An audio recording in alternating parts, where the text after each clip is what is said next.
என்னுடைய பெயர் யோகலக்ஷ்மி. என்னுடைய நேட்டிவ் எடையகோட்டை. நான் வந்து போஸ்டல் டிபார்ட்மெண்ட்டில் ஒர்க் பண்ணிகிட்ருக்கேன்.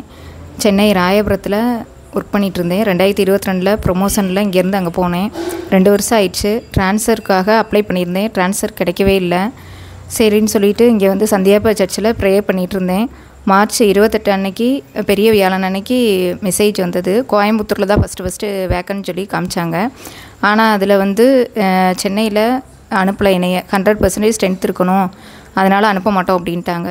திரும்பவும் நான் ப்ரேயர் பண்ணிகிட்டே இருந்தேன். சரி, கோயம்புத்தூர் தான் கிடைக்கும் அப்படின்னு சொல்லிவிட்டு அங்கே தான் வேக்கன்னு நான் ப்ரேயர் பண்ணிகிட்டு இருந்தேன். சந்தியாகிட்ட கோயம்புத்தூர் தான் கிடைக்கணும் அப்படின்னு சொல்லிட்டு. ஆனால் வந்து எனக்கு கோயம்புத்தூர் இல்லாமல் பக்கத்துலேயே கரூர் வந்து சந்தியாப்பர் வந்து ட்ரான்ஸ்ஃபரில் எனக்கு கொடுத்தாரு, கரூர் டிவிஷன்.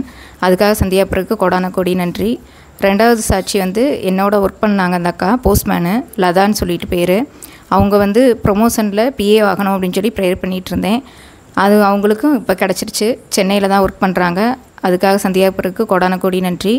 3வது சாட்சி, அங்கே சென்னை நுங்கம்பாக்கத்தில் ஒரு ஃபாதர் வந்து ஒர்க் பண்ணிகிட்டு இருந்தார். அவர் பேர் அருள்குமார் செபஸ்தியான். அவருக்கு கொஞ்சம் கிட்னியில் ப்ராப்ளம் இருந்தது. அதனால் ஸ்டென்ட் வைக்கணும் அப்படின்னு சொல்லிட்டாங்க. அவர் வந்து எனக்கு ஃபோன் பண்ணி ப்ரேயர் பண்ணுங்கள் அப்படின்னு சொல்லி கேட்டார். நானும் வந்து நம்முடைய சந்தியாப்பர் புதுமை அப்புறம் தீர்த்தம்லாம் கொடுத்து விட்டேன். அடுத்த நாள் போய் ஹாஸ்பிட்டல் அட்மிட் பண்ணாருங்க, காவேரி ஹாஸ்பிட்டலில். அவருக்கு வந்து இது ஸ்டண்ட் எதுவுமே வைக்காமல் நல்லபடியாக வந்து ஆப்ரேஷன் நடந்தது. அவருக்கு குணமளித்த சந்தியாப்பருக்கு கோடான கோடி நன்றி. சந்நிதி வந்தோம் எங்கள் புனித சந்தியாகப்பரே, வந்தனம் தந்தோம் எங்கள் புனித சந்தியாகப்பரே.